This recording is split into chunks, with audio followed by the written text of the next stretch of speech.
केंद्र की मोदी सरकार के तीसरे कार्यकाल का यह पहला पूर्ण बजट है और कुल मिलाकर के यह भी पिछले 10 बजट की तरह झूठ और जुमलों का पुलिंदा साबित हुआ है।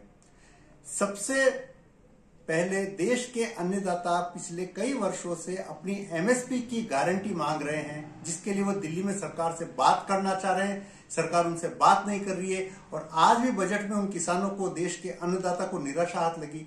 उन्हें क्रेडिट कार्ड की फैसिलिटी की योजना दी गई है। पता नहीं मोदी सरकार ये नहीं समझ रही कि किसानों को क्रेडिट योजना नहीं चाहिए, उनको एमएसपी की गारंटी चाहिए।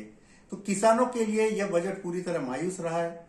साथ ही स्वास्थ्य सेवाओं का भी कोई बहुत ज्यादा उल्लेख नहीं किया गया है। इससे यह पता लगता है कि देश के स्वास्थ्य के प्रति केंद्र की मोदी सरकार कितनी संवेदनहीन है। पेट्रोल और डीजल में भाव में कम की एक उम्मीद कर रहा था आम जन, बहुत ज्यादा वेट देना पड़ रहा है, लेकिन उस वेट को भी मोदी सरकार ने कम नहीं किया है। आम आदमी को पेट्रोल डीजल की कीमतों में कमी न देकर मोदी सरकार ने पूरी तरह निराश किया है।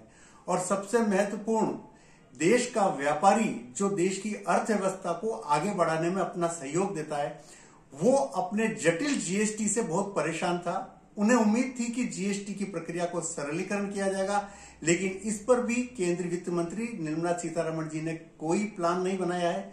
जटिल जीएसटी के कारण उनको अपने व्यापार में बहुत नुकसान उठाना पड़ रहा है, जिससे देश की अर्थव्यवस्था पे फर्क पड़ रहा है। कुल मिलाकर के देश के युवाओं, महिलाओं, व्यापारियों, किसानों के लिए यह बजट मायूस करने वाला है। और केंद्र सरकार ने पिछले 10 बजट की तुलना में इस बार का बजट भी झूठ और जुमलों का पुलिंदा ही साबित किया है और केंद्र सरकार पूरी तरह से बजट में आम आदमी को राहत देने में नाकाम साबित हुई है। धन्यवाद।